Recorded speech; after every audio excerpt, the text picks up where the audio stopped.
¿Estamos?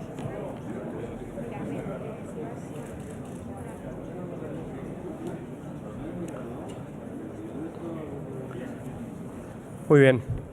Si os parece, vamos a irnos sentando para dar paso al próximo panel, que está conformado por el foro de expertos del Instituto BBVA de Pensiones. Entonces, vamos a darles tiempo a que se vayan sentando y mientras se sientan, pues yo quería agradecer a la presencia de los miembros del anterior panel, tanto de Ángel Martínez Aldama como de Carlos Bravo y de Pilar González de Frutos, y las propuestas que han hecho de en aras a conseguir la sostenibilidad y suficiencia del sistema en el futuro, ¿no? Todos han coincidido en el diagnóstico, es decir, que tenemos o estamos ante una situación en la que parece que nuestro sistema va a atravesar por dificultades de índole de la relación entre los ingresos y los gastos en los próximos años, y probablemente lo que hay es diferencias en el diagnóstico. Y para comentar estos temas y las propuestas que se han lanzado en el anterior panel, así como hablar por su parte de experiencias que se han tenido a la luz de lo que ha ocurrido en otros países, tenemos al foro de expertos. El foro de expertos en el que está conformado en primer lugar por José Antonio Erce, o presidente del mismo, que es licenciado y doctor en Economía por la Universidad Complutense, es profesor titular de Economía en la Universidad Complutense de Madrid, ha sido director ejecutivo de FEDEA, profesor asociado al Instituto Juan March y profesor visitante del Colegio de México, además de consultor de analistas financieros internacionales. Tenemos también con nosotros a Mercedes Ayuso, que es catedrática de Estadística Actuarial por la Universidad de Barcelona, doctora en Ciencias Económicas y Empresariales y actuaria de seguros. Es full member del Grupo de Investigación del Riesgo en Finanzas y Seguros y ha sido miembro del Comité de Expertos que asesoró al Gobierno en la reforma de las pensiones del año 2013.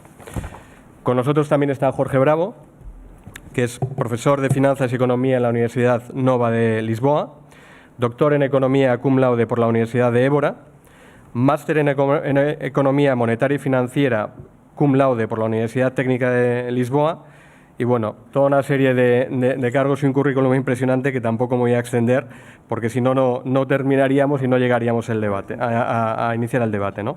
Tenemos también a Elisa Chulia, que es Magister Artium en Comunicación, Germanística e Historia por la Universidad Johannes Gutenberg de Maguncia.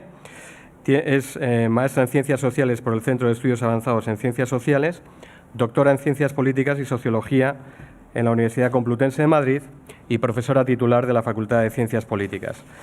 Y por último, está con nosotros también Robert Holzmann, que es MBA por la Universidad de Graz, doctor en Economía por la Universidad de Viena, estudios complementarios en la Universidad de Grenoble y Bristol, y también ha formado parte del Executive Development de la Universidad de Harvard.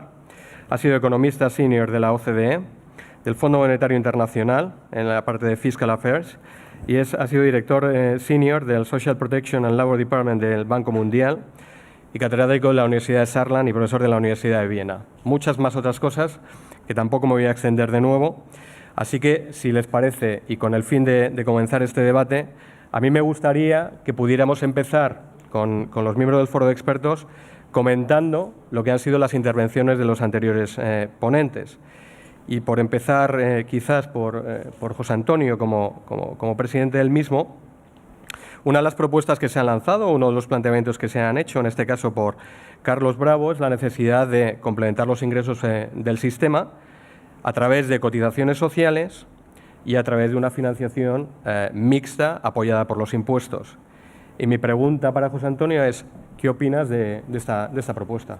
Bueno, yo creo que en las intervenciones del panel precedente ha habido un consenso en el que quiero centrarme sobre todo. Naturalmente, tanto en el diagnóstico como en las propuestas hay matices, hay diferencias, pero quiero centrarme sobre todo en aquello en donde han coincidido prácticamente los tres ponentes. En la esencia del diagnóstico hay coincidencia absoluta, en mi opinión, y en las propuestas que se han hecho, y en concreto en la que tú señalas, David, hay coincidencia en el sentido de que necesitamos recursos adicionales, porque los necesitamos ya, porque las cuentas del sistema nos lo dicen, porque el marco presupuestario en el que tenemos nos dificulta para obtener recursos adicionales sin detraerlos de otros sitios.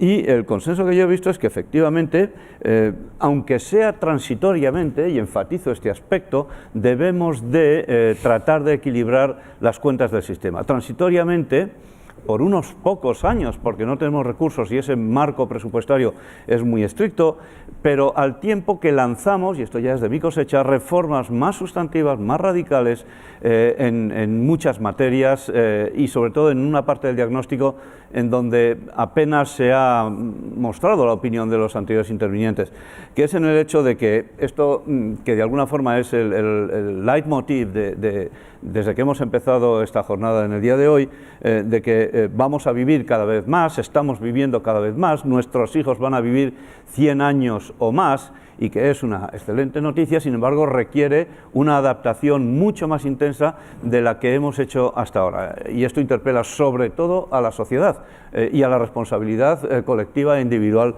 de cada uno de nosotros, a lo que ya se ha aludido. Pero la necesidad de captar recursos adicionales, lo digo de nuevo, se acaba la hucha de las pensiones y algo tenemos que hacer porque no pagar las pagas extraordinarias el año que viene o al siguiente es algo que no vamos a aceptar fácilmente. Vamos a obtener estos recursos extraordinarios transitoriamente, pero a condición de que redoblemos nuestro esfuerzo para buscar soluciones verdaderas, radicales, a este fenómeno de la creciente longevidad, que es lo que pone en danza a nuestro sistema de pensiones y a todos los sistemas de bienestar laborales, productivos, de los que está dotada nuestra sociedad, ¿no? Muy bien. No sé si alguno queréis añadir algo, alguno del resto de miembros del foro de expertos a lo que ha comentado José Antonio.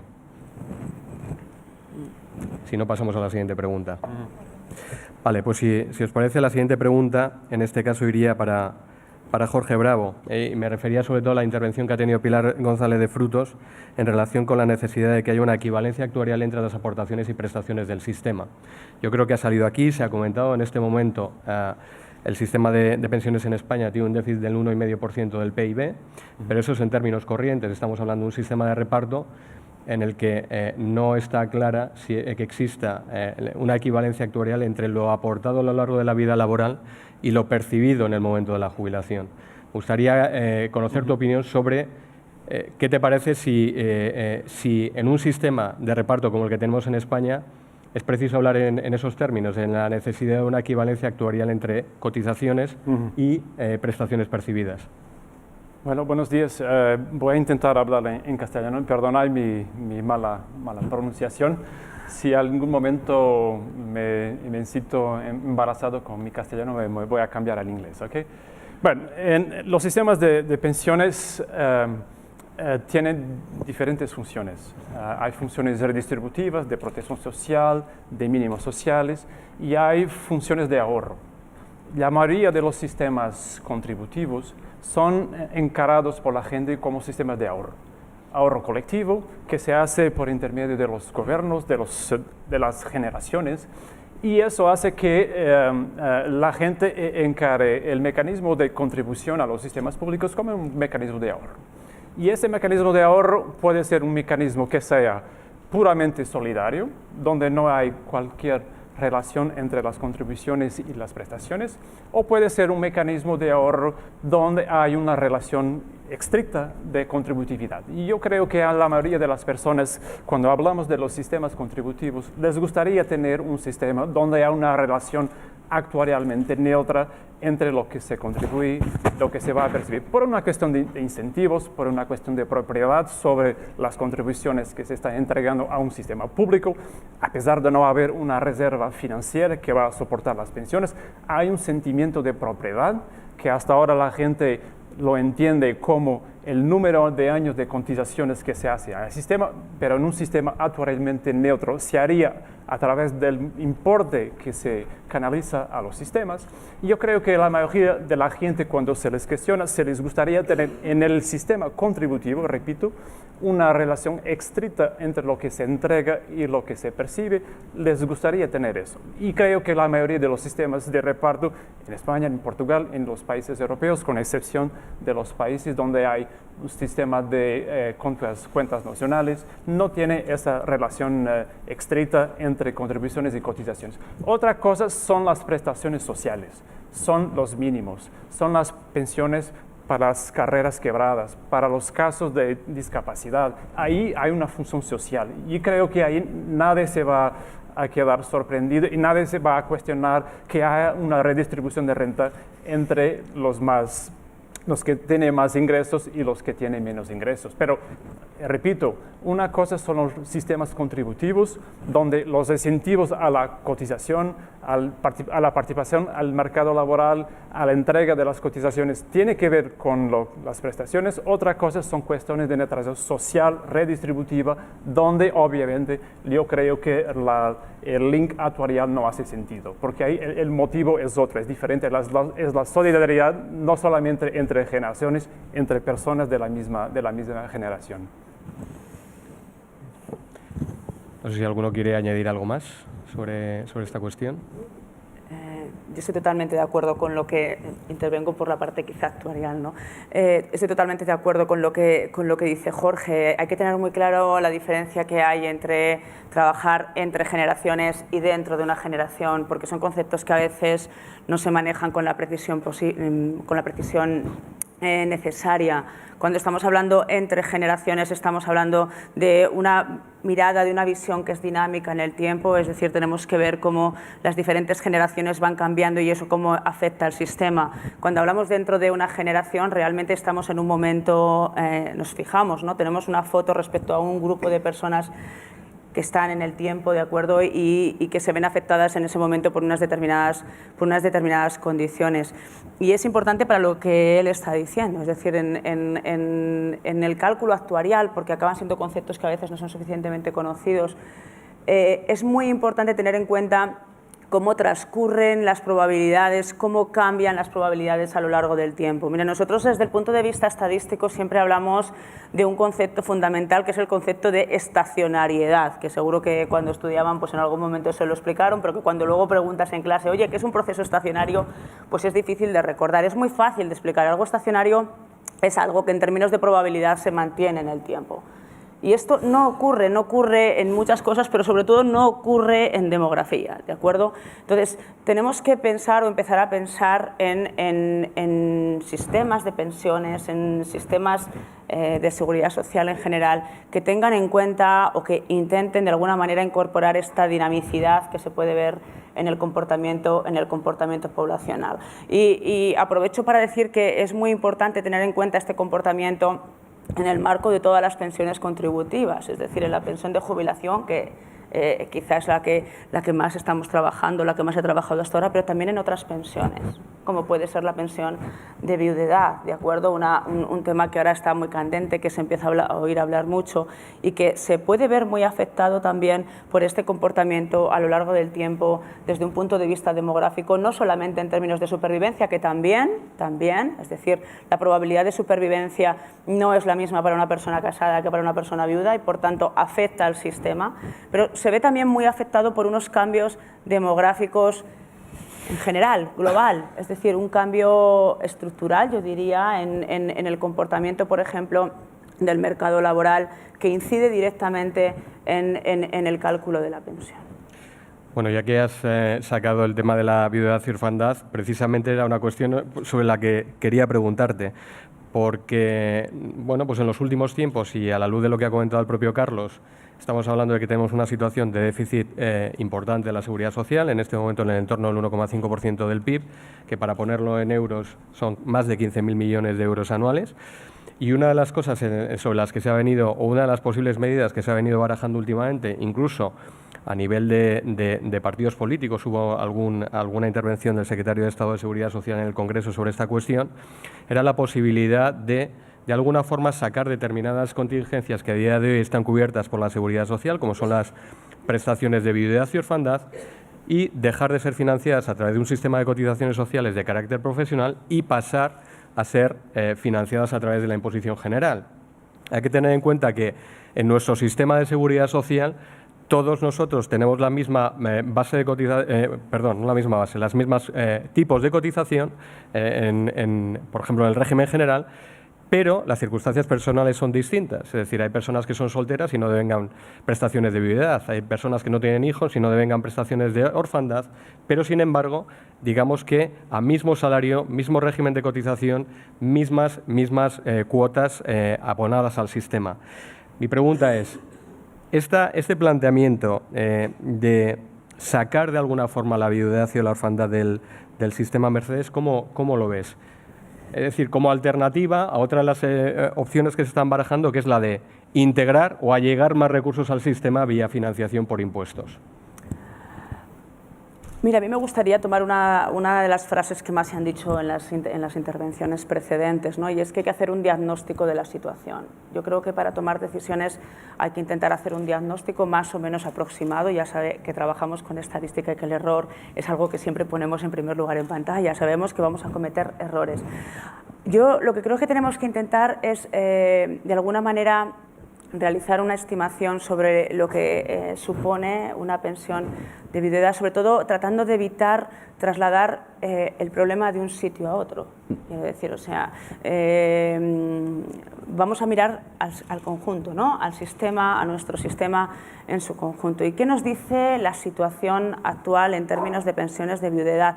Yo intentaba hacer, antes de venir, ¿no?, como una especie de situación en cifras, pero voy a cambiar las cifras por los gráficos porque yo creo que es más fácil que todos ustedes sigan imágenes en su cabeza que no que sigan cifras, ¿no? Unos breves puntos, ¿no?, aquello para que ustedes vean. Miren, el número de pensiones de jubilación todos sabemos que está aumentando. No voy a dar ni un número, simplemente quiero que hagan las imágenes. Está aumentando, las pensiones por jubilación aumentan para hombres. Ustedes hagan el gráfico con dos de los azules de BBVA si quieren. Tenemos los hombres que aumentan, ha habido un aumento en pensiones de jubilación con un pequeño declive en crecimiento desde el 2013 por el efecto de frenada en prejubilaciones, por los efectos que está teniendo la nueva regulación en este sentido.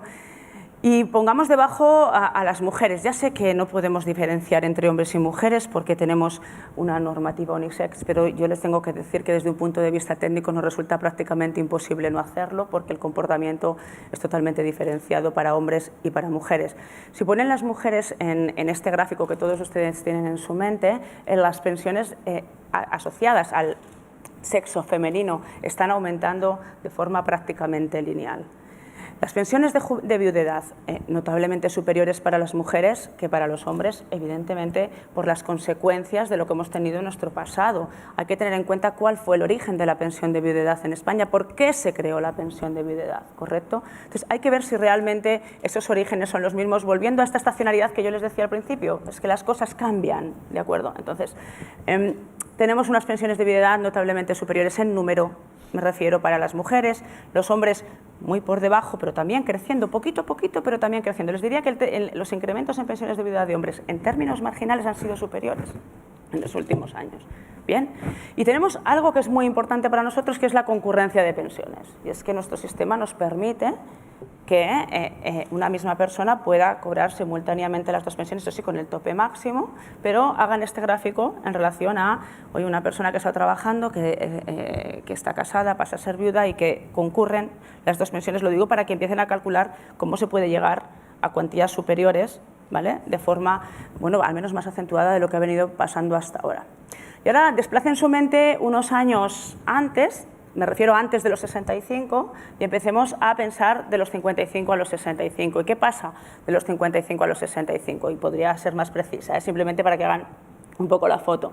Pues tenemos que ver qué pasa con la población ocupada en esa franja de edad, porque va a ser la que nos va a entrar inmediatamente en jubilación, y si quieren vayan desplazándose para coger aquellas generaciones o estas generaciones en las que muchos nos encontramos asociadas al propio baby boom.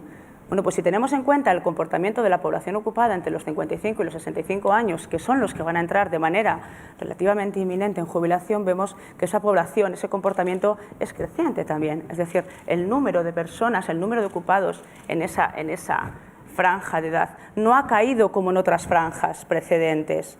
Y esa explicación que hago para hombres la hago también para mujeres. Tenemos mujeres trabajando entre los 55 y los 65 años. Y creo que saben dónde voy. Lo que quiero ver es, oye, no qué está pasando hoy, qué va a pasar en un futuro inminente respecto a las entradas, focalizando en pensión de viudedad, ¿eh? No solamente jubilación, sino también en pensión de viudedad. Y tenemos que hacer algo más todavía, si queremos hacer la explicación correcta como intentamos hacer a nuestros alumnos. Y no solamente quiero saber los que están ocupados, que también quiero saber cuántos están casados de estos ocupados. Y cuando digo casados, digo parejas de derecho y parejas de hecho, que ustedes saben también pueden tener acceso a esta prestación. Y así hacemos todo el análisis para ver que realmente entre esa franja de 55 a 65 años vemos unos crecimientos en población ocupada para sexo masculino, para sexo femenino, que además en elevados porcentajes están casados.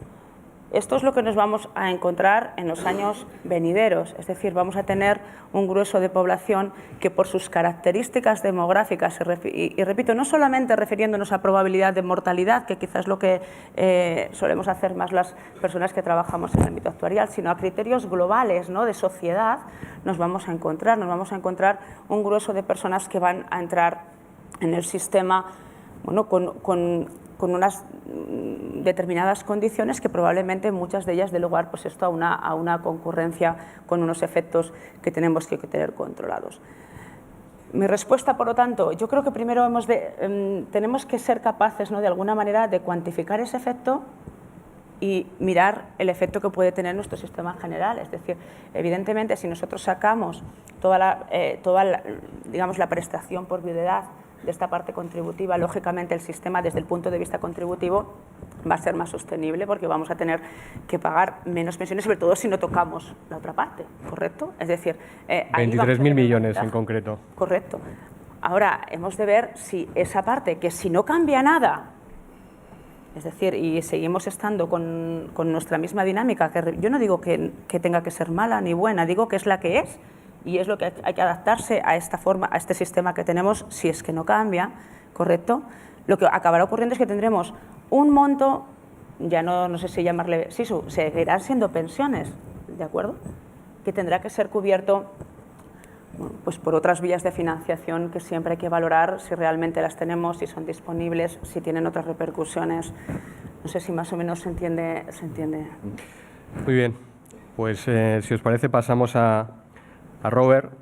Robert, en este caso me gustaría preguntarte por otra de las propuestas que ha salido aquí en este panel y que es un lugar común que recurrentemente al que se suele acudir, que es la necesidad de que en España se instaure un sistema obligatorio o cuasi obligatorio de capitalización. Y probablemente, hablando de capitalización versus reparto, como decía Pilar González de Frutos, y no tanto de sistema público o sistema privado, que a veces probablemente son debates que se mezclan, ¿no? Mi pregunta para ti es, ¿tienen sentido sistemas obligatorios o cuasi obligatorios complementarios del primer pilar? Y en un país como España, que conoces bastante bien. Caso pregunta para responder, disculpe, voy a hacerlo en inglés. Es mi ventaja, ustedes también. To answer your... Bien, contestando a tu pregunta, para hacerlo me gustaría primero dar un paso atrás, porque lo que hemos oído aquí y también en el otro panel, lo que todavía nos falta, creo, es una visión mucho más amplia sobre lo que hay que hacer, y esto tiene que ver con todo lo que estamos analizando y debatiendo, lo estamos basando en el envejecimiento de la población, pero la pregunta es, ¿qué significa eso para el diseño de las pensiones, del tipo que sean, privadas, públicas, etcétera? Y eso es importante entenderlo. Y aquí yo creo que intervienen los que desarrollan las políticas, pero también, por supuesto, toda la opinión pública, que no acaban de entender a lo que nos enfrentamos. Lo primero que hay que entender es que el envejecimiento de la población es un fenómeno muy, muy reciente para la humanidad. Hasta hace 200 años o 250 y durante 8.000 generaciones para las que tenemos registros, no había envejecimiento de la población. La esperanza de vida estaba media en los 30 años en el año 1800 en Suecia, y desde entonces, como nos han comentado, ha estado aumentando la esperanza de vida y de momento no se le ve final. Así que a lo que nos enfrentamos es muy probablemente el cambio socioeconómico más radical que se haya enfrentado a la humanidad nunca. Y no exagero, no soy de los que exageran. Y teniendo en cuenta este desafío tan enorme, tenemos que repensar todas nuestras instituciones societales, desde las más antiguas a las más recientes. ¿Y cuál es la institución societal más antigua? No, esa es la profesión más antigua, pero la otra tiene su relación y es el matrimonio. Y la esperanza de vida del matrimonio fue durante miles de generaciones, de 10, 12, 15 años, y como resultado de eso había mucha prioridad, se le daba mucha prioridad a la sinceridad. Cuando llevas 90 años casados, que es algo que puede ocurrir en el futuro, pues a lo mejor valorarás otras cosas. Incluso la Iglesia Católica se ha ido adaptando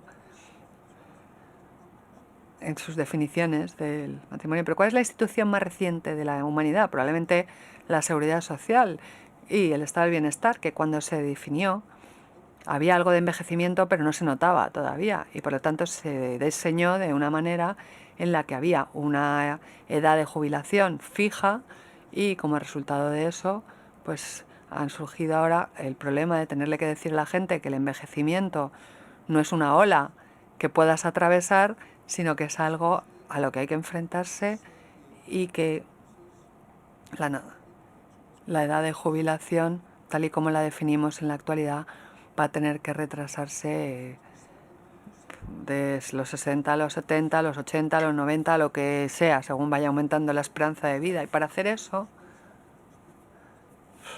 es decir, que el parámetro más importante para enfrentarse al envejecimiento es modificar el sistema, y eso significa tener un sistema que tenga los suficientes trabajadores en activo en el mercado laboral como para que sea sostenible. Y bueno, sea obligatorio, semiobligatorio, público, privado, son temas importantes, pero hasta cierto punto secundarios. Si no podemos resolver esa primera parte, la otra realmente impacta bastante poco.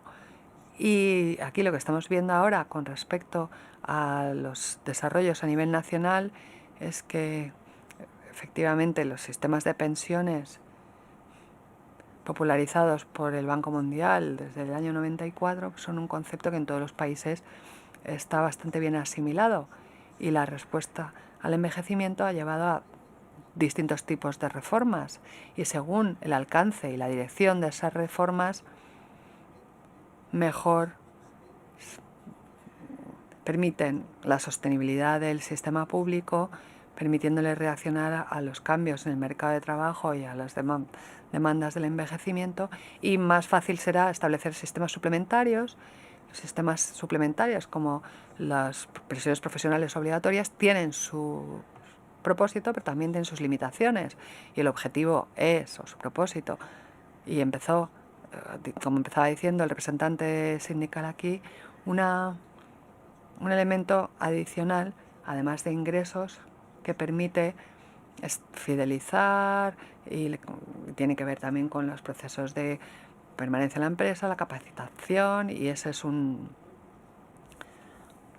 aspecto positivo, pero el que la prestación sea definida en un sistema tan móvil no es tan positivo. O sea, que no se trata de si es obligatorio o semiobligatorio o no. Se puede tener un sistema obligatorio como el de Australia, pero que tenga una gran flexibilidad, y eso es algo positivo. Con lo que mi pregunta es, sí, hay que responder primero a la primera pregunta, Y si es obligatorio o no, no es lo fundamental. Lo fundamental es saber qué es lo que queremos suplementar, qué tipo de definición vamos a establecer a ese nivel y qué objetivos adicionales se pueden conseguir con ese sistema, además solamente de los ingresos para la jubilación, que por supuesto es importante, sino también conocimiento, adquisición del conocimiento a lo largo de toda la vida, que se puede reforzar a través de un sistema como este puede tener sentido, pero si lo debilita, pues no. Robert, Gracias, Robert. es importante es que ha surgido en el panel anterior es, ha salido el tema de la transparencia y la necesidad de una mayor transparencia del sistema. Yo creo que lo ha comentado Pilar González de Frutos y Carlos también ha aludido a esta cuestión, hablando de la necesidad de mayor transparencia en el sistema público y en el sistema privado. Yo en este caso quería preguntar a Elisa Chulia, ¿qué opinas respecto a cómo estamos en términos de transparencia en el sistema, de transparencia, de comprensibilidad, de accesibilidad, tanto en lo que se refiere al sistema público como en lo que se refiere a los sistemas privados? ¿Y qué convendría hacer o qué sugerencias se podrían hacer para mejorar el grado de comprensión y el grado de transparencia del sistema? Muchas gracias, David. Espero que se me oiga.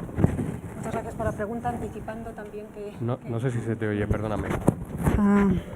Es que me parece que sí se oirá mejor. Anticipando, sabiendo que... No. Creo que lo voy a coger en la mano y ya está.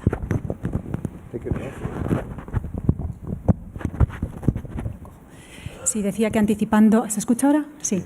Anticipando que puesto que del grupo de expertos soy la persona que se ocupa un poco más de cuestiones que tienen que ver con el respaldo social a las propuestas y con la viabilidad política de las propuestas de reforma que se hagan, anticipando que la pregunta podría venir por ahí.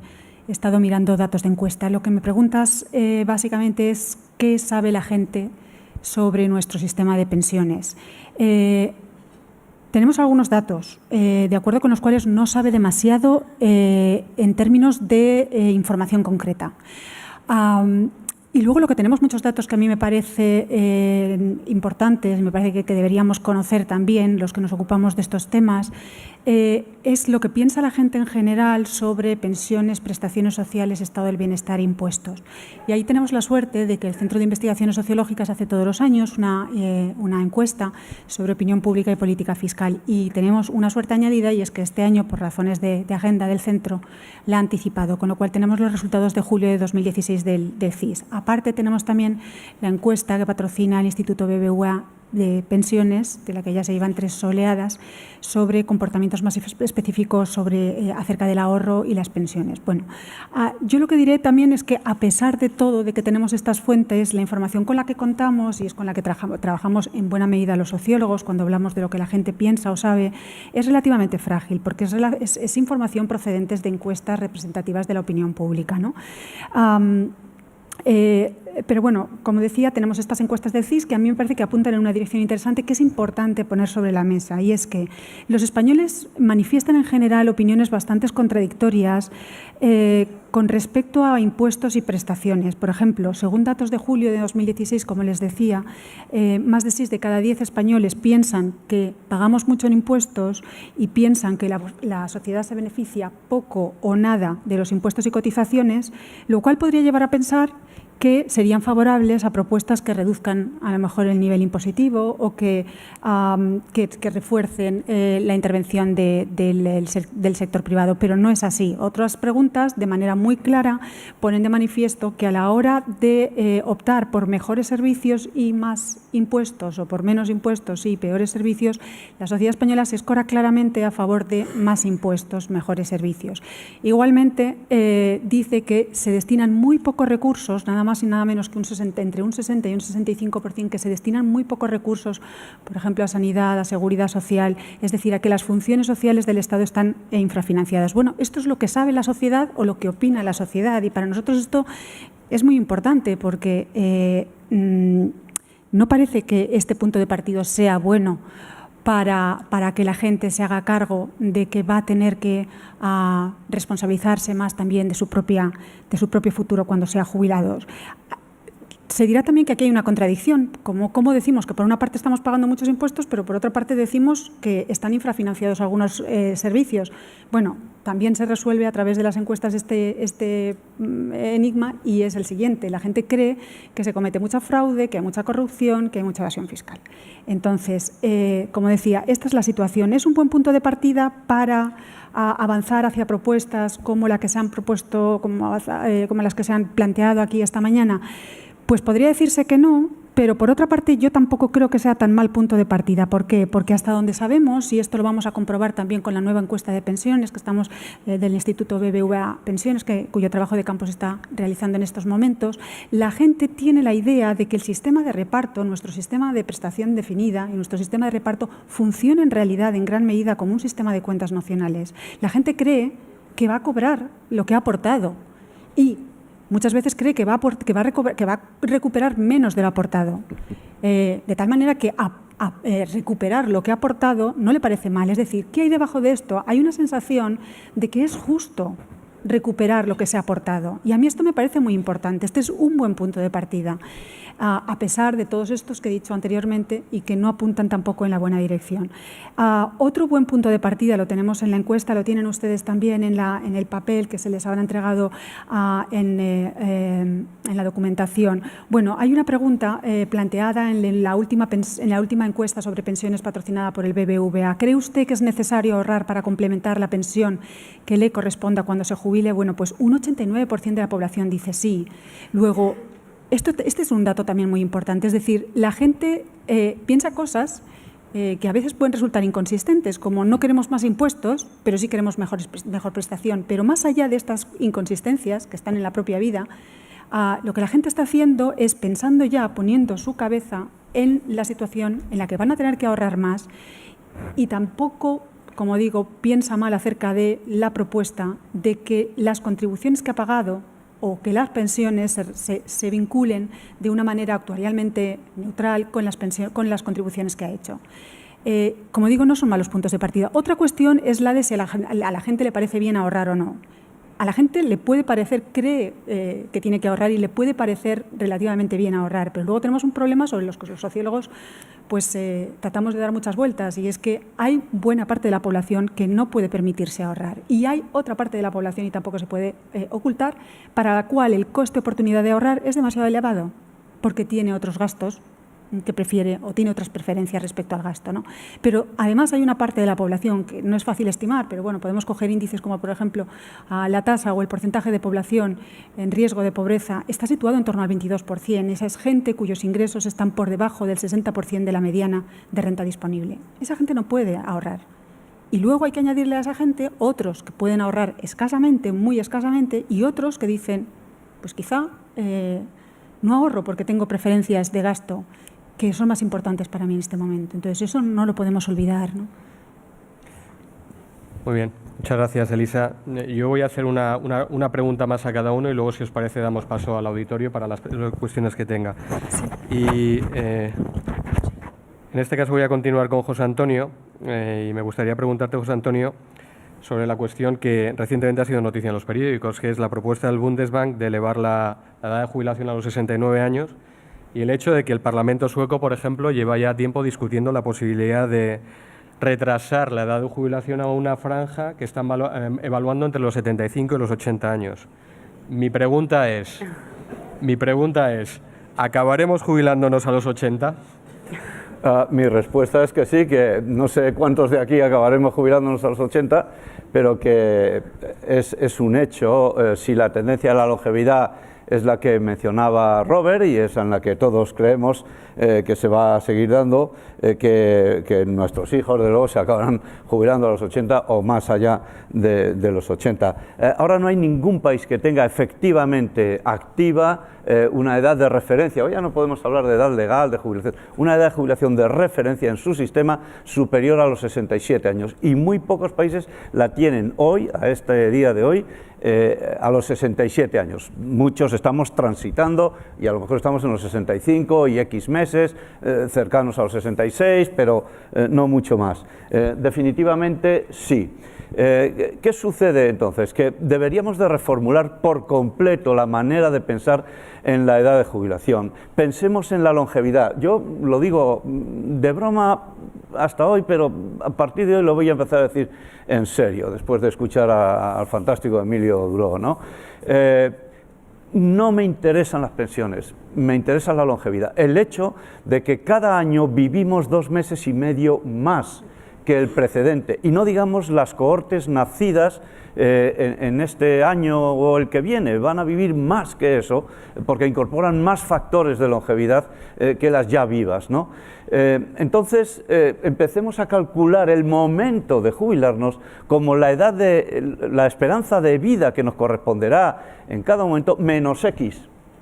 Un X que, bueno, by default puede ser fijo, que podemos poner en 15 años, en 12, en 17, me da igual, pero desde luego los 22 años o 23 años que tenemos de esperanza de vida hoy, jubilándonos a los 65, no se pueden pagar, y no se pueden pagar con lo que hemos cotizado. Y aprovecho para enlazar con lo que decía Elisa hace un momento, que me ha parecido muy interesante. Si la mayoría de los españoles piensan que ya estaría bien recuperar lo que han cotizado a lo largo de su vida laboral, en su vida como jubilados a través del sistema de seguridad social, entonces no tenemos ningún problema, porque el sistema de seguridad social de pensiones hoy está pagando mucho más en valor presente en esta vida de jubilación que nos toca vivir por encima de 20 años, mucho más de lo que los individuos han cotizado también en valor presente.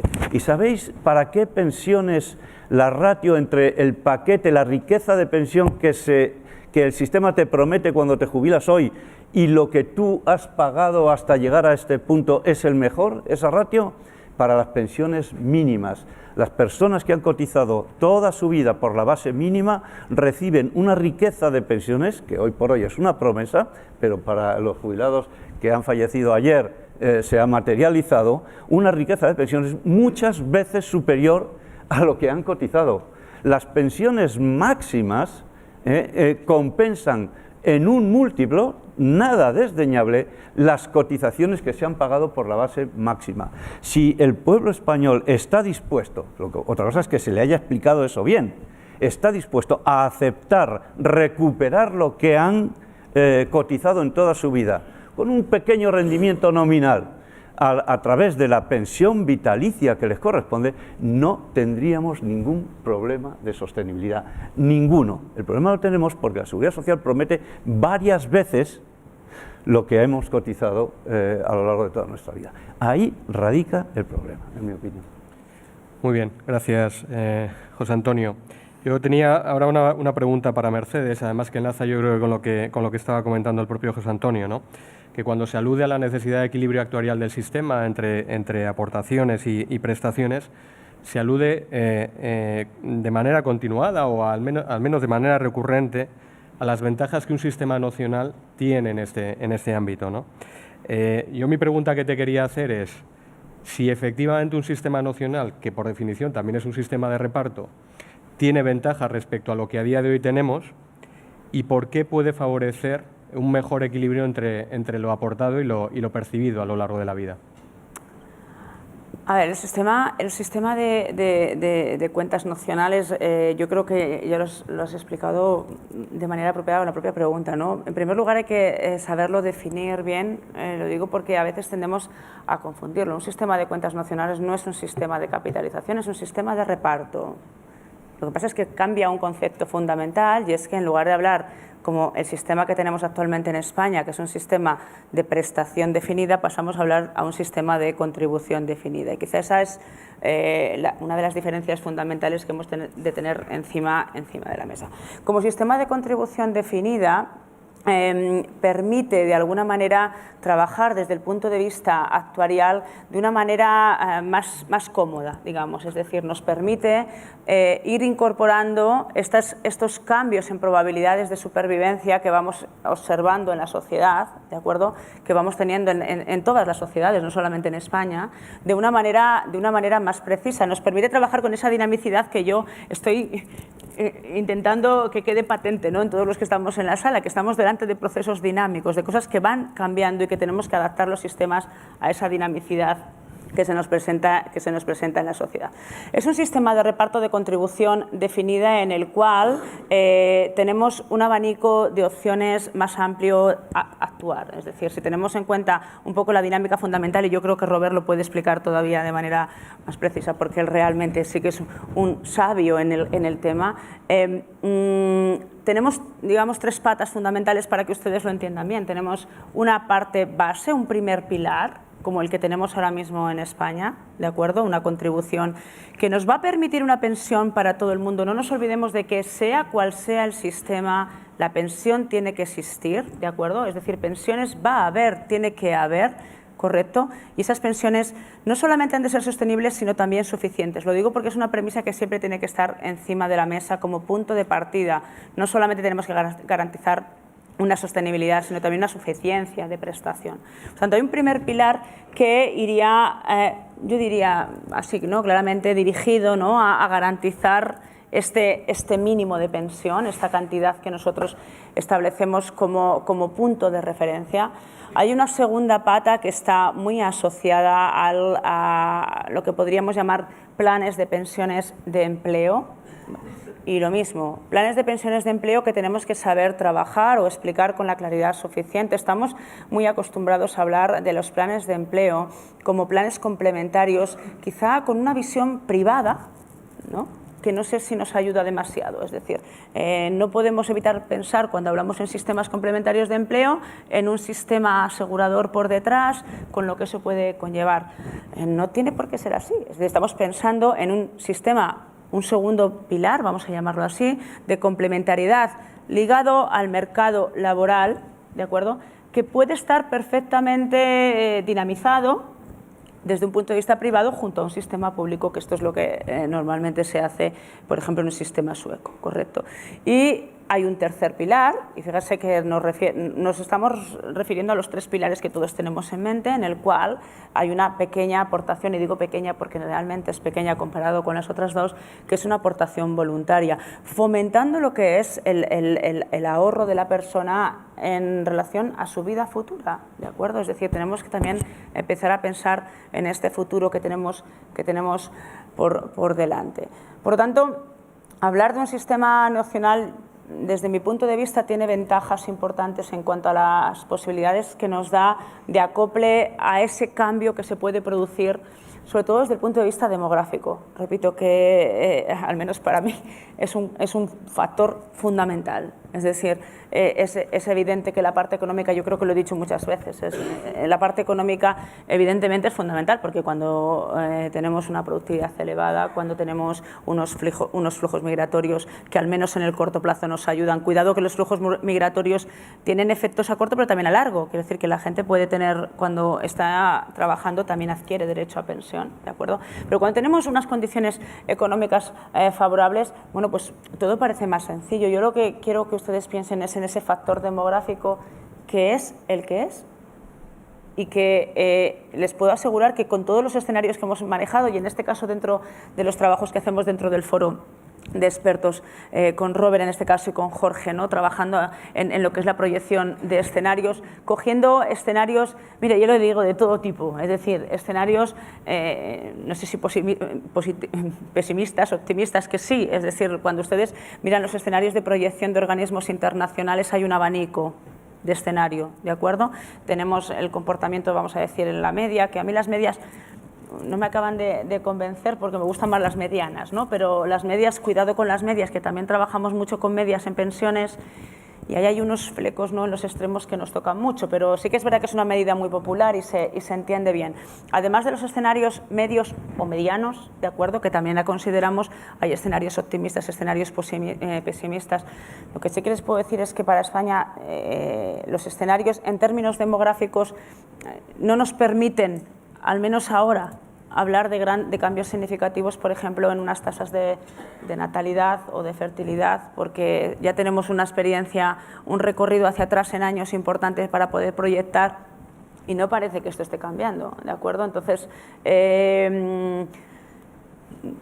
creo que hay que tenerlo encima de la mesa y hay que tener encima de la mesa también las posibilidades, las diferentes opciones que antes decía Carlos, ¿no? También, es decir, diferentes opciones, bueno, que no nos podemos olvidar y sobre todo intentar planificar, yo diría medio, sobre todo a largo plazo, con errores, desde luego, que nos vamos a equivocar, ya se lo digo, nos vamos a equivocar, seguro, pero hay que planificar, hay que intentar tener diferentes políticas de actuación, bueno, para que no tengamos que actuar demasiado rápido, que a veces pues tiene consecuencias no deseables.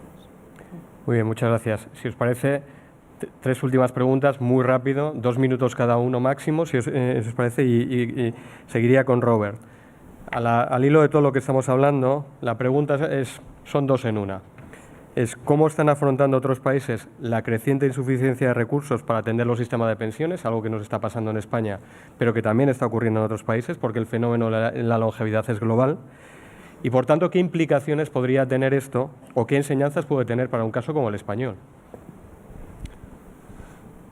Over the last 10 En los últimos 10 a 15 años, todos los países han introducido reformas en sus sistemas y hay muchas similitudes.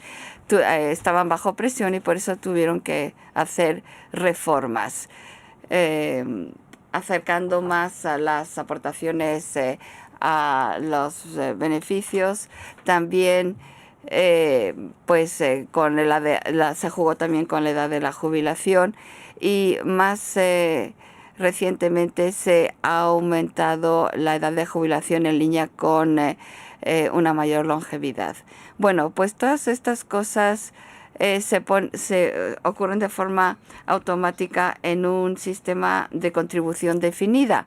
Los mecanismos son los mismos, el de beneficio o contribución definida. Ambos tienen que aplicar 2 y 2 son 4 y no 3 ni 5. Entonces, si tú le das a todo el mundo lo mismo que han contribuido, esto es una parte importante de ello. La pregunta entonces sería, ¿cómo puede mejorar? Bueno, pues lo que puede acumular en cuentas que reciben un interés, una cosa complementa a la otra, bueno, parece razonable, y la esperanza de vida si aumenta una cierta edad, recibe menos, va a tener que trabajar más para recibir la misma cantidad de dinero, parece muy sencillo. Pero ¿cómo introducimos equilibrio macroeconómico? Sucede que el tipo de interés nocional básicamente es implícito y esto está determinado por aspectos demográficos y por el crecimiento de la productividad. Y como resultado de ello, nos pagan algo como interés que es sostenible. Si se fuese a pagar más, pues no sería sostenible. Como resultado de ello, es un sistema que se autorregula, que elimina muchos de los factores políticos, porque no tienes ni que aumentar ni reducir los aumentos o disminuciones para jubilación, hay que cambiar la edad de jubilación, no tienes que introducir un mecanismo de estabilidad que ha hecho España y otros sistemas también. ¿Qué países? Bueno, Suecia, por ejemplo, es el más conocido, pero también Italia. Pero ahí tuvieron, el problema fue que, bueno, tuvieron que acelerar las reformas, pero Polonia y Estonia y Noruega también tiene más o menos la misma estructura. Entonces empezó como un movimiento. Esto es para responder a su segunda pregunta. Creo que España le convendría estudiar esos sistemas con muchísimo cuidado porque permite tener una forma muy rápida y eficiente de introducir a los funcionarios en el sistema sin quitarles lo que han acumulado hasta ahora, pero introduciendo cambios incrementales. Esto es algo que debería de estudiar España, hacer sus cálculos, y porque una vez que ya lo tenemos, cualquier sistema obligatorio o no sistema de capitalización mejora para los individuos. La última, y perdonarme porque nos estamos yendo ya de tiempo, y me gustaría que la sala tuviera su participación, ¿no? Pero hay una pregunta que me parece importante y a la que se le ha venido aludiendo pues de manera continuada en los últimos meses, que es al agotamiento del fondo de reserva, y esta es para Elisa, ¿no? Me gustaría comentar con ella, o que ella comentara, cuál es la percepción social del agotamiento del fondo de reserva y qué opinión tiene respecto a ello. Vamos a ver si lo primero que hay que decir es que la gente, de acuerdo con los datos de encuesta, lo que sabemos es que la gente ha empezado a conocer lo que es el Fondo de Reserva de la Seguridad Social. En los últimos 3 años el aumento de ese conocimiento ha sido muy importante. Hay una cuestión que inmediatamente cabe plantearse, que es, bueno, pero la gente está alarmada, como se dice, ¿hay alarma social respecto a esto? Bueno, pues los datos no parecen indicar que haya alarma social, incluso, aunque después de escuchar a nuestro conferenciante, la verdad es que a lo mejor tienen razón, pero incluso parece que hay infravaloración de la cuestión o del problema o de la necesidad, por hablar en términos de Carlos Bravo. Lo cierto es que como digo, las encuestas nos están diciendo que las pensiones no preocupan a la gente. Esto se pregunta mensualmente, y el porcentaje de población que dice que está preocupada por las pensiones es muy, muy bajo. Hay que tener en cuenta que en general es un 4%. La gente que está diciendo que le preocupan las pensiones en primero, en segundo o en tercer lugar no es más de un 4%. Si cogemos el grupo de los jubilados, básicamente, o de los de mayores de 64 años, estamos hablando de un porcentaje de un 10%.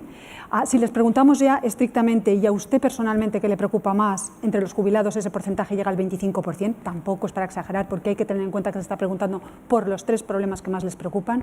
Sobre todo hay que poner en cuenta, hay que poner en relación estos datos con otras preocupaciones, como el 75% del paro, el 40% de la corrupción, el 19% los políticos, el 12% la sanidad, el 10% la educación, luego el 4% las pensiones. Francamente, en términos comparados con otros problemas, no se puede decir que la gente esté excesivamente preocupada por este tema. Hablaba Pilar González de Frutos, hay que conseguir un consenso social. Sí, hay que conseguir un consenso social, y lo fundamental, a mi juicio, es la información. La gente tiene que empezar a pensar no solo a corto, sino más bien a largo y también en grande, por referirme a la intervención de Robert. Tiene que pensar en los retos que se le plantean de cara al futuro, ¿no? Como digo, los indicios de las encuestas nos apuntan hacia que la gente está tomando conciencia y poco a poco está reaccionando, quizá demasiado lenta, pero ya hay una conciencia de que hay un problema de envejecimiento de la población, digamos un problema, en este momento se concibe como problema, pero habría que intentar también reforzar la idea de que la longevidad es el mayor éxito de la humanidad. Y yo diría que el problema, David, perdóname, con esto acabo, no está tanto en este momento en la sociedad, está más bien en la clase política. Yo creo que el debate sobre el fondo de reserva está enconado, está en un callejón sin salida. Yo he intentado analizar un poco mejor ese debate, y de lo que me he dado cuenta es de que hay 2 posturas enfrentadas, básicamente la del gobierno y el partido que le apoya, y la de la oposición. El problema es que no están defendiendo tesis diferentes sobre una cuestión, sino que están planteando cuestiones diferentes. El gobierno está planteando la cuestión de si se ha utilizado bien el fondo de reserva o no, y dice que sí, y la oposición básicamente lo que está diciendo es: ustedes han tenido que utilizar el fondo de reserva porque a través de la política de empleo han provocado que haya menos ingresos. Entonces, de ahí no sale, y ese debate no nos conduce a ninguna parte, a mi juicio. Yo creo que hay que superar ese debate y hay que plantearse la cuestión importante, que es qué hacemos con un déficit que, de acuerdo con las previsiones, podemos estar hablando de unas o de otras, pero están hablando de un 1,5% del PIB para los próximos 5 años, la EREF, en torno al 1%, otros analistas. Y a eso es a lo que se tendrían que dedicar en este momento los políticos, a ver cómo salimos de esta situación. Yo creo, y yo creo que es una opinión bastante compartida, que la solución, como decía muy bien Mercedes, de pasar todo esto a la imposición, todo esto, las pensiones de orfandad y de viudedad a la imposición general, no es la solución. Eso sería, en cierto modo, a corto sería más bien un truco contable con efectos, porque acabarían asistencializándose esas prestaciones. Lo que merecería la pena hacer es plantearse en serio una reconsideración de esas prestaciones, que están, a mi juicio, completamente obsoletas en su regulación, y habría que aprovechar la oportunidad, habría que ver el agotamiento del fondo de reserva, que parece claro a finales de 2018, a lo largo de 2018, aprovechar esa coyuntura, esa ocasión, para pensar en qué cambiamos qué cambiamos del sistema de pensiones para hacerlo, para mantener el sistema, para mantener un sistema solidario intergeneracionalmente, lo cual lo sería a través de un sistema de reparto, pero hacer un sistema que sea más flexible y, sobre todo, volviendo a la pregunta que me hacías, mucho más transparente. La gente necesita saber qué es lo que va a percibir cuando se jubile. La gente necesita saber cuándo se puede jubilar para obtener eso que quiere tener, de lo que quiere disfrutar cuando se jubile. Y eso lo conseguiría en mucha mayor medida, parece bastante evidente, de acuerdo con la bibliografía que manejamos y con los datos, un sistema de cuentas nacionales. Basado en el reparto, como ha dicho Mercedes. Muy bien, pues muchísimas gracias. Si les parece, damos paso a las preguntas del auditorio. Lo único que pediría que bajaran los focos, porque si no, no vamos a ver, por lo menos yo, quién está levantando la mano para hacer preguntas. Así que, bueno, por ahí tenemos la primera, ahí tienen el micrófono. Si se puede, se puede presentar, por favor. Sí, mi nombre es Luis Contreras y pertenezco a la comisión del plan de pensiones de Airbus. Quería hacer una pequeña reflexión en concreto sobre aumentar la edad de jubilación. Duro nos ha dicho hace un momento que a partir de cierta edad los trabajadores, por cuenta ajena, pues no somos muy apetecibles para las empresas.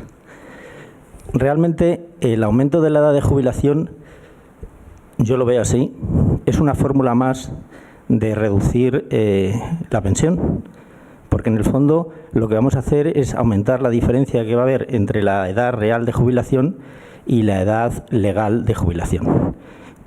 Conlleva que vamos a tener unas mermas en la base reguladora. Y en el fondo lo que vamos a conseguir es reducir artificialmente las pensiones.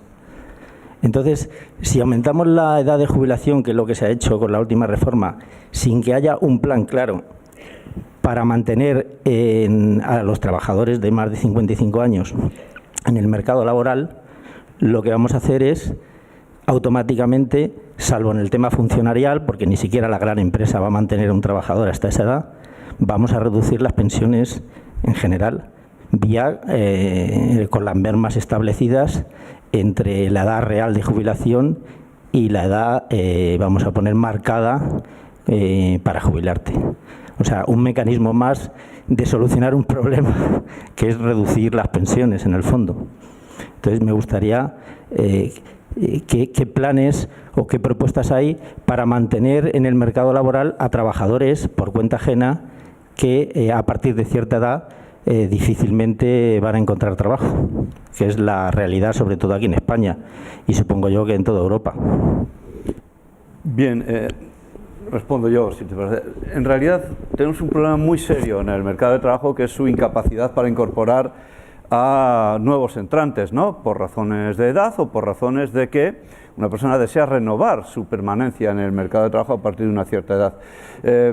Subyace a este análisis la falacia de la tarta fija del empleo, que creemos que si expulsamos a los trabajadores de mayor edad del mercado de trabajo hacemos sitio para que entren los trabajadores jóvenes. Esto, más que una falacia, no es verdad, es un embuste.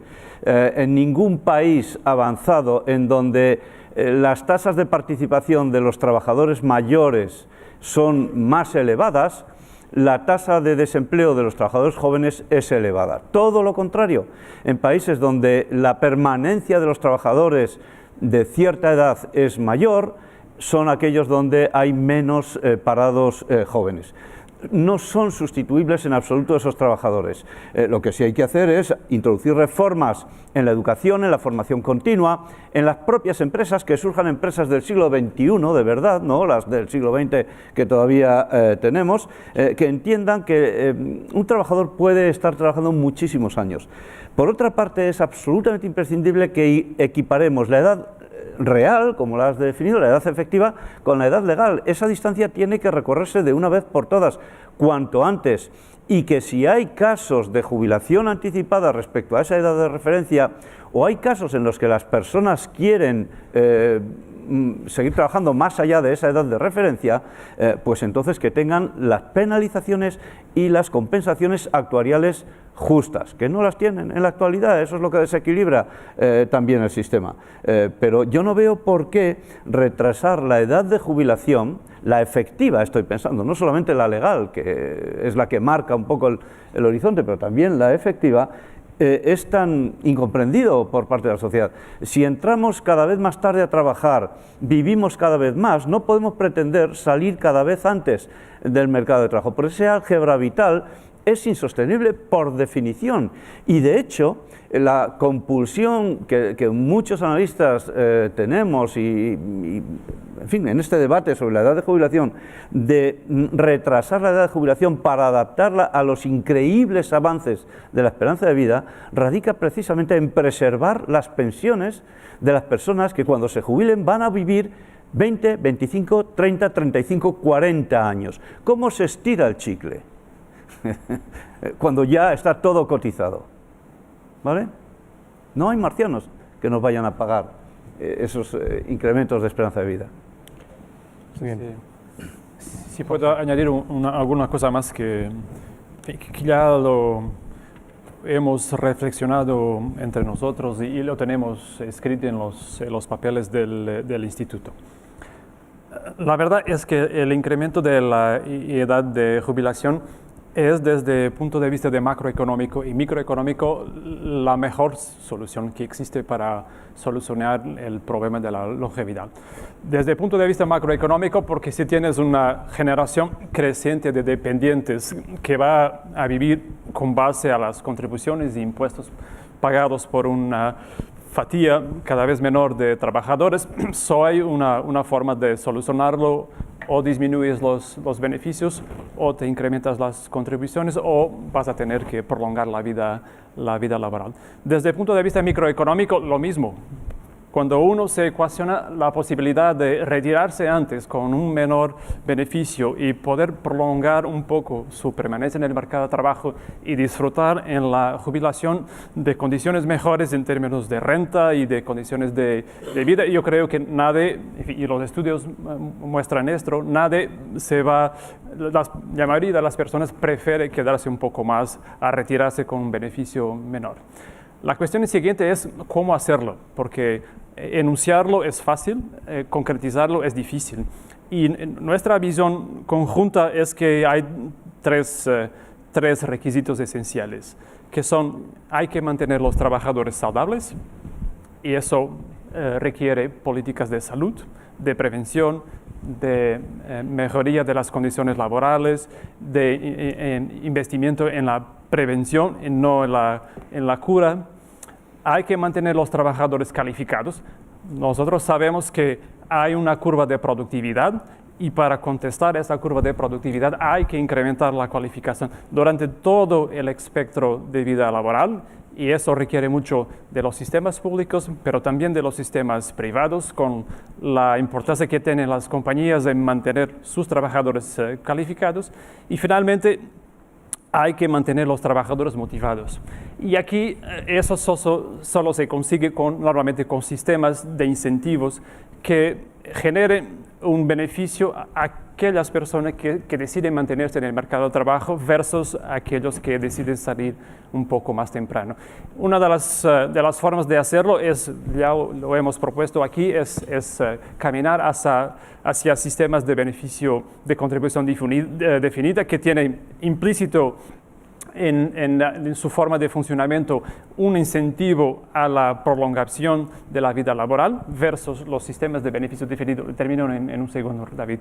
Versus los sistemas de beneficio definido, pero hay otras formas de reformar los sistemas de pensiones que crean incentivos a permanecer versus desincentivos a salir temprano del mercado de trabajo. Gracias, Martín. Muchísimas gracias. Si les parece, dos preguntas más del panel. No sé si hay alguien que quiera. Por favor. Sí, Roberto. Hola, buenas tardes. Mi nombre es Sergio y pertenezco, como Luis, a la Comisión de Control de Airbus Group. Mi pregunta es, bueno, si la pirámide poblacional cambia y hay mucha gente con edad, ¿eso no puede modificar las decisiones políticas que harían que atendiésemos más a las pensiones y en cambio, pues, por ejemplo, no a las guarderías? Y se modificaría y, por lo tanto, eso podría también entrar dentro de esta visión del futuro. El votante mediano, te está aludiendo. Si quieres, contesto yo. A ver, el cambio en la composición de pirámide yo creo que va a afectar a... Y luego, pues... Después en el taxi ¿Qué pasa? El panel anterior que ha sido el primero, sí. se lo ha llevado. Y en seguridad Que se lo ha alguien le Bueno, no sé qué es lo que pasa, pero estar aquí. ¿Continúo? Sí, apagad el micrófono de Robert. Ah, ok. Bueno, Ya está. a ver, decía que el cambio en la composición de la pirámide lógicamente afecta a pensiones, pero afecta yo creo que a la sociedad en general, incluidas las decisiones políticas o, por decirlo de una manera sencilla, a la influencia que este grupo poblacional va a tener en nuestra sociedad. Es algo que en otros sistemas no es nuevo. Es decir, en Estados Unidos, por ejemplo, todo el mundo sabe el peso que tiene la población, ¿no? La población mayor de 60, vamos a decir, población mayor, correcto, en todo lo que es la toma de decisiones. Yo creo que tenemos que estar preparándonos o nos intentamos preparar para un cambio de sociedad que va a afectar a todo. Nosotros, por ejemplo, hablamos de la influencia que puede tener este cambio, ¿no? de composición poblacional en el mundo asegurador en general. Es decir, piensen en algo sencillo, como el seguro del automóvil, que además ahora ha salido en prensa, ¿no? las repercusiones de, oye, ¿queremos que la gente o las personas mayores de 75 años pueden conducir? Pues es una pregunta que no tiene poca importancia si nos centramos en el seguro de automóvil, que, recordemos, es seguro obligatorio en nuestro país y commodity, ¿no? para muchas compañías. Es que hay que tenerlo en cuenta. Hay una edad de referencia, a mí los 65, bueno, sí, me gusta, pero me gustan más los 55. Es decir, a partir de los 55 ya empezamos a tener un cambio de composición, ¿de acuerdo? Que va a afectar a todo. Va a afectar, y lo decía ahora mismo Jorge, y también es algo que vamos diciendo por lo que vemos en otros sistemas, en nuestro sistema educativo. ¿De acuerdo? Yo creo que va a afectar. Estamos muy acostumbrados aquí, en nuestro país a tener una carrera, vamos a decir así, académica corta, ¿no? Corta, ni me entiendan. Es decir, nosotros vamos a una universidad, somos ingenieros, somos médicos y vivimos muchas veces de esto, ¿no? De, oye, yo soy médico. Bueno, hay una cosa que se llama competencias, que ahora empezamos a entender muchos de los que estamos en el mundo académico la importancia que esto tiene, ¿no? La evaluación por competencias yo creo que va a ganar muchísimo peso. Ya hay países donde se evalúan las competencias y las competencias no se adquieren en los primeros años de vida académica, vamos a decir superior, ¿de acuerdo? Sino a lo largo de la vida profesional. Por tanto, sí, ese grupo de personas que están que componen la pirámide en su vértice, ¿no? Arriba, pues va a marcar muchos cambios. Yo creo en todo en general, pero en nuestro ámbito también de manera muy específica. Sí, muy brevemente también. Para la política es un reto, si he entendido bien la pregunta, para la política es un reto extraordinario, porque es verdad, me lo comentaba ahora mismo José Antonio Erce, la edad del votante mediano se va desplazando y los partidos apelan en buena medida o tratan de apelar a ese votante mediano. Por otra parte, tampoco es una novedad que nuestro estado del bienestar está absolutamente sesgado hacia los mayores. Entonces, los mayores tienen una característica distintiva respecto a los jóvenes en términos políticos, y es que votan mucho y saben a qué votan. Saben qué interés quieren defender. Tienen un interés claro. Los jóvenes tienen muchos intereses y a veces ni los conocen. Los mayores no. Los mayores tienen fundamentalmente un interés, que se mantengan las pensiones. Es lo fundamental. Entonces, ellos votan y votan de manera, digamos, desde el punto de vista de las propuestas de política de bienestar social, votan de manera muy conservadora, ¿no? hace poco lo escuchábamos, creo que fue ayer o anteayer, ¿no? Una dirigente de Podemos decía, bueno, si los jóvenes hubieran votado tanto como votan los mayores, no tendríamos, Pablo Iglesias sería presidente del Gobierno. Bueno, aquí ya hay una fractura política clara en España en términos generacionales. Y es una cuestión que nos debemos plantear también. Y los partidos, naturalmente, se la van a tener que plantear muy seriamente, ¿no? Y aquí van a tener que actuar muy responsablemente, porque naturalmente se trata de favorecer a los mayores, pero lo fundamental en una sociedad es la reproducción social, y la reproducción social fundamentalmente la desarrollan los jóvenes. Entonces, habrá que valorar muy bien la agenda política, cómo se conforma, ¿no? Y no dejarse llevar por esa pirámide demográfica y por ese envejecimiento del votante mediano. Pero eso requiere responsabilidad de los partidos. Muy bien. No sé si hay alguna pregunta más. Por ahí, si no me equivoco. ¿Se me oye? Sí. Hola, soy representante de la Comisión de Control de Cerveza Mau y quería, bueno, una pregunta, me da lo mismo que me conteste. Estoy oyendo que varias reflexiones sobre las pensiones. Una de ellas es que decíais que si se recuperaba lo aportado durante tu vida laboral, que estaba solucionado el problema. Yo no sé si estaría solucionado así el problema. Yo lo que os preguntaría es si habría alguna posibilidad, ya que esto va encaminado a un sistema mixto, tanto público como privado, es que la aportación privada podría ser negociada a través de los convenios colectivos con las empresas y, por lo tanto, los salarios deberían subir. Y el salario mínimo interprofesional, que solo he escuchado a una persona, que ha sido Carlos Bravo, hacer referencia a él. Si esto debería ir a un sistema mixto, también deberían subir los salarios para que ese sistema mixto fuera de alguna forma, no sé cómo decirlo, que al final de tu vida laboral tuvieras una pensión que te pudiera llevar a una vida normal. Bueno, yo creo que son dos cosas diferentes, ¿no? Por una parte, ¿qué porcentaje, incluso mayor del 100%, recuperas respecto a lo que has cotizado? Ya he dicho que en el sistema público ese porcentaje es elevadísimo, hagan sus números con las pensiones de sus mayores o con las que ustedes estén cobrando respecto a lo que se ha cotizado, y entonces si eso se ajustara, estoy seguro, resolveríamos el problema de sostenibilidad del sistema. Otra cosa es que tuviésemos pensiones suficientes, sobre todo si vivimos cada vez más, ¿no? 2 meses y medio cada año que pasa.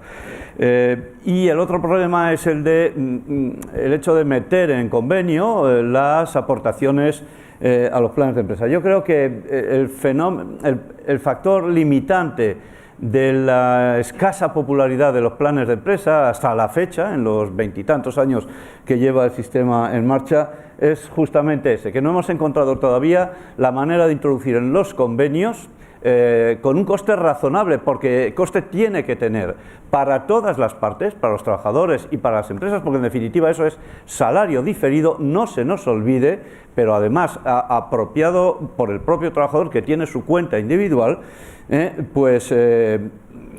Tenemos que buscar seguir perseverando en esa solución, encontrar la manera de que a un coste razonable podamos conveniar en el mundo laboral en general, en todo tipo de empresas, para los trabajadores autónomos también, por medio de, eso ya sería cuestión de convenio colectivo, obviamente, objeto de convenio colectivo, pero se pueden presentar fondos paraguas, opciones por defecto, como las hay en muchos otros países. Tenemos que encontrar la manera de lograrlo, para vincular a los trabajadores con el trabajo, no con sus empresas, porque esos fondos van a ser portátiles, deberían de ser portátiles sin coste alguno, ¿no? como lo pretende la Unión Europea, ¿no? La Comisión Europea en particular. Bueno, debemos de encontrar ese marco, porque vincularíamos a los trabajadores, digo, no con sus empresas, que también, sino con la actividad laboral, con el trabajo. Y esto es el problema que tenemos que resolver. Efectivamente, tenemos ahí un gran problema y no me preocupa si los salarios deberían de subir o bajarían o qué. Tenemos que encontrar una fórmula aceptable para todos, sentándonos, debatiendo y consensuando. Muy bien, muchas gracias. Pues si les parece, terminamos este panel y damos paso a Eugenio Iurrita, consejero delegado de BBVA Seguros, para hacer la clausura de este evento. Muchas gracias.